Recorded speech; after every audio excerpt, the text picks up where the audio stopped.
Польскія крылатыя гусары, напэўна, самыя магутныя воіны сваёй эпохі. І гэта не перабольшванне, а гістарычны факт, даказаны на незлічоных палях бітваў. Амаль 2 стагоддзі яны былі элітнай цяжкай кавалерыяй у Рэчы Паспалітай, сілай, якая змяняла ход бітваў і вырашыла лёсы цэлых народаў. Яны былі гонарам Рэчы Паспалітай, жывым сімвалам яе моцы і адвагі, знакам непахіснага духу.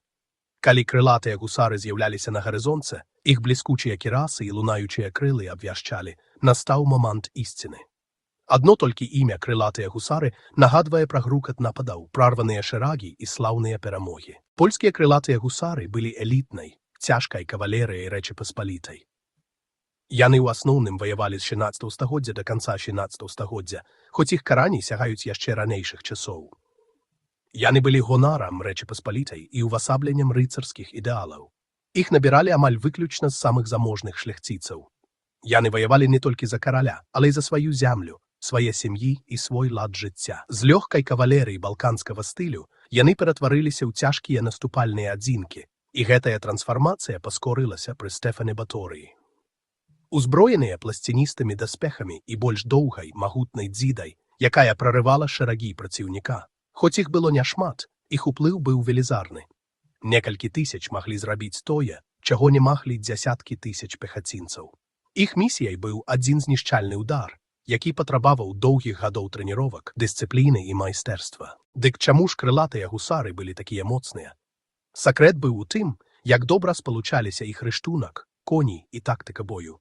Іх коп'і былі вельмі доўгія, 5-6 метраў. Гэта дазваляла ім дастаць пешага салдата яшчэ да таго, як ён падышоў бы да каня. Ад сярэдзіны да наканечніка яны былі пустыя ўнутры, таму былі лёгкія, але досыць моцныя, каб кіраваць імі адной рукой. Коні былі адмыслова выведзеныя, моцныя, хуткія і вельмі цягавітыя. Яны былі настолькі каштоўныя, што вываз такога каня з краіны мог карацца смерцю. Гэта як мець скарб, які трэба берагчы больш за ўсё. Атака пачыналася з шырока расстаўленых вершнікаў, каб абараніцца ад варожага агню. Непасрэдна перад ударам яны змыкалі шэрагі, калена да калена, сканцэнтруваючы ўсю сваю сілу ў адной кропцы. Удар быў як таран. Зброя, вершнік і конь складалі адно цэлае. Самая вядомая асаблівасць крылатых гусараў, вядома, былі іх крылы. Гэта былі драўляныя рамы, пакрытыя пер'ем драпежных птушак. Арліныя грыфныя і сакаліныя пёры надавалі ім уражлівы і страшны выгляд. Адна тэорыя сцвярджае, што гэтыя крылы абаранялі іх ад ласо, затрымліваючы вяроўку ў раме. Іншая ідэя заключаецца ў тым, што яны ўскладнялі атакі ззаду. Але самае галоўнае было іх уздзеянне на людзей. Гэта было відовішча, якое дэмаралізавала ворага і ламала яго баявы дух. Крылы рабілі іх большымі, нібы помслівых анёлаў на полі бою. Гудзенне і свіст пер'я маглі напалохаць варожых коней і зрабіць сітуацыю яшчэ больш хаатычнай. Гэта таксама было яўным знакам іх высокага становішча, звязваючы іх з каралеўскім арлом і рыцарскімі традыцыямі. Крылы былі не проста ўпрыгожваннем. Яны стварылі легенду. 5-я частка «Палі славы» – самыя вядомыя трыумфы крылатых гусараў. Саласпілс, 1605 год.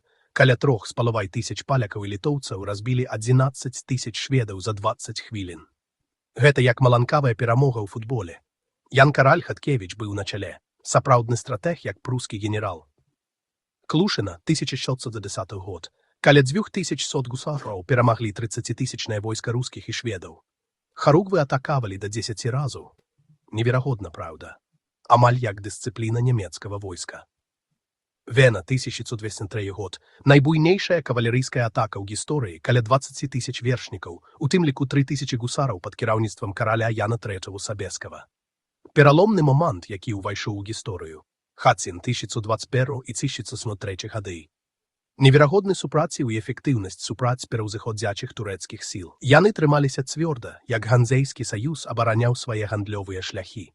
Ходаў 1094 год. Польскія фермапілы. 400 гусараў і кірасіраў адбілі атаку каля 40 тысяч татараў. Гераічны подзвіг, які нагадвае нібелунгаў. Ад Салапілса да Ходава гэта не проста статыстыка, а сведчанне мужнасці, майстэрства і непахіснага духу.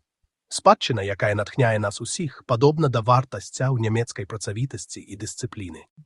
Эфектыўнасць гусараў заключалася ў іх дбайнай і спецыялізаванай экіпіроўцы, якая спалучала ў сабе ўсходні і заходні стылі. Калі дзіда ламалася, ён не заставаўся бездапаможным. Ён выцягваў свой канчар, доўгі і жорсткі калючы меч з трохкутным а квадратным перасекам клінка. У блізкім баі шабля была неперасягненай, ідэальна збалансаванай для хуткіх і секучых удараў з сядла. Да ўсяго гэтага дадаваліся і колавыя пісталеты ў кабурах, апошні залп перад сутыкненнем. Даспехі, кіраса, наплечнікі, наручы, абарона, якая не надта абмяжоўвала рухі. Шышак з наноснікам, адкрыты шлем з наноснай планкай і абаронай шыі забяспечваў добрую бачнасць і вентыляцыю.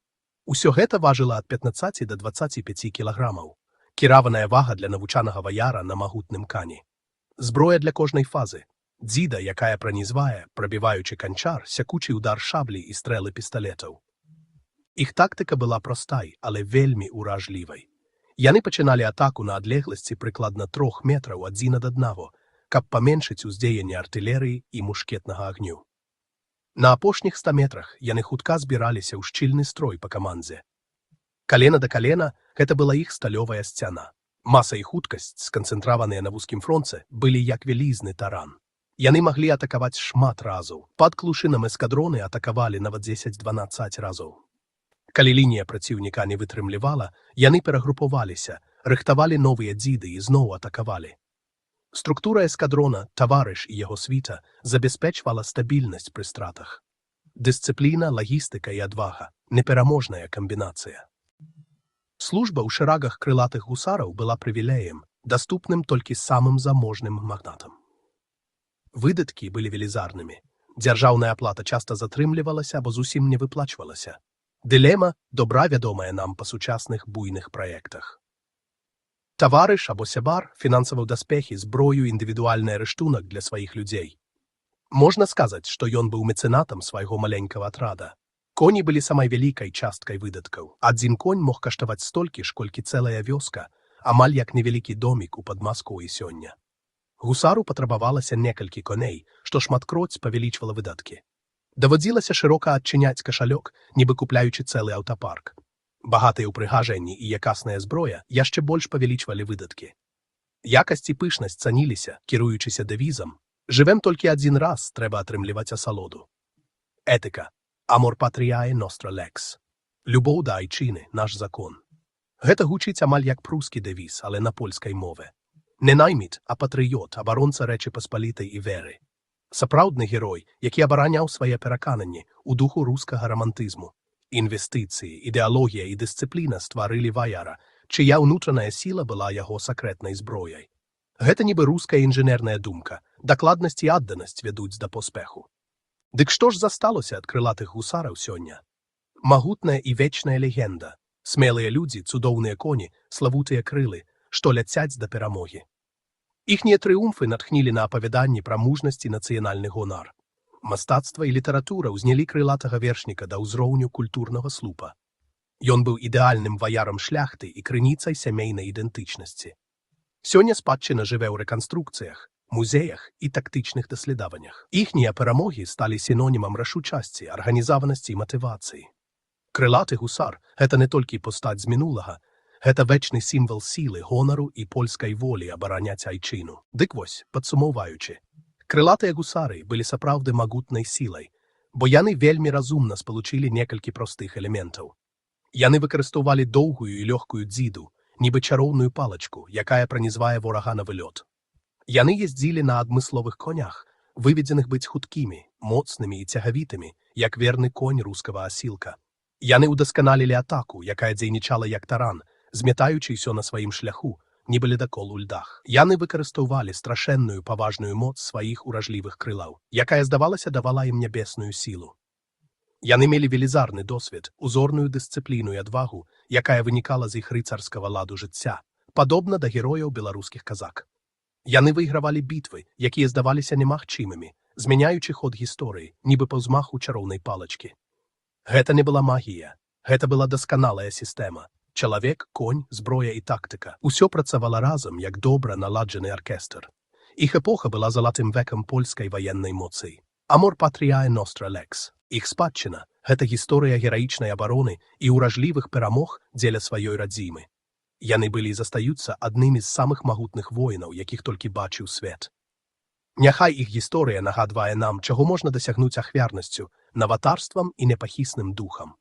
Іх подзвігі назаўжды запісаны ў кнігах гісторыі, сталі крыніцай гонару і натхнення. Польскія крылатыя гусары – гэта легенда, рэха якой даходзіць да нас і сёння. Канец.